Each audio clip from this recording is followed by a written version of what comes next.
O que os historiadores concordam que Jesus não é. Isso vai ser interessante. Primeira coisa, ele não se via como um fundador de uma nova religião. Mas ele se via como o início de uma nova aliança, diferente daquela de Moisés. A gente não tem evidência de que o Jesus histórico tenha rejeitado a lei judaica. Ele discutia formas de cumprir essas leis, interpretando ali a Torá e os profetas à sua maneira. Mas ele nunca chegou e disse algo como, olha, agora vai começar o cristianismo, que é uma nova religião. Não. E ele nem precisava. Primeiro, era necessário que ele cumprisse toda a lei, porque nós somos incapazes de cumprir a lei. Mas quando ele estabelece a igreja em Mateus 16, e mais tarde diz para seus discípulos irem e pregar o evangelho dessa nova aliança, ele está sim fazendo uma ruptura com o judaísmo da época. Essa ideia, gente, de uma ruptura, de uma nova igreja, de uma nova religião, isso é muito posterior a Jesus. Não pelos relatos do livro de Atos. A arqueologia, por exemplo, ela vai procurar e não vai encontrar nada que sugira que naquelas cidades, naquele meio camponês em que ele circulou, que havia uma separação de culto, ou de práticas, ou de um cotidiano daqueles grupos cristãos diferente da população judaica que já vivia lá. Mais uma vez, leia o livro de Atos e você vai ver essa ruptura. Paulo começa pregando para os judeus na sinagoga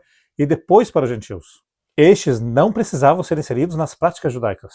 Apenas precisavam temer a Deus e seguir o ensino dos apóstolos. Aí vocês podem dizer algo como, mas tem aquela passagem tal e tal, que dá a entender que Jesus trazia uma coisa totalmente diferente do judaísmo. E ok, aí a gente vai pegar esses textos bíblicos agora e colocar uma lupa em cima deles. A gente descobre que vários desses textos, eles foram escritos muitas e muitas décadas depois da morte de Jesus. Depende do que você chama de muitas décadas. Atos, que aparentemente você está ignorando, foi escrito antes da morte de Paulo, por volta do ano 64 depois de Cristo. Isso são 3 décadas após a morte de Jesus. Em se tratando de documento do Oriente Médio Antigo, é como notícia do plantão da Globo. É o caso, por exemplo, da carta aos Efésios. Nesse texto a gente vê ali a ideia de uma igreja que é o corpo cósmico de Cristo. Só que isso é muito, muito tardio. Vários autores, como o Raymond Brown, o Bart Ehrman e o Udo Schnelli, vão dizer que nem foi Paulo que escreveu esse texto, mas que provavelmente foi um seguidor dele, já quase 100 anos depois de Cristo. E vários outros estudiosos vão dizer que Efésios foi sim escrita por Paulo, incluindo aí Bruce Metzger, que foi professor de Bart Ehrman. São palavras diferentes, expressões, estilos de escrita diferentes. É um caso clássico de pseudepigrafia, que é quando alguém escreve um texto, mas atribui a autoria desse texto a outra pessoa com mais autoridade. Não, na verdade é um caso de Paulo usando um escriba para escrever as suas cartas. Algo comum na época e que nós temos provas disso nas próprias cartas de Paulo, como 2 Tessalonicenses. Também temos Inácio de Antioquia escrevendo para os Efésios,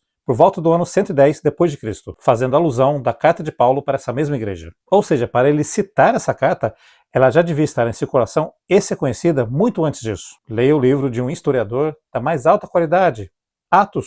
Quer ganhar uma apostila de teologia gratuita? Vai no link da minha bio.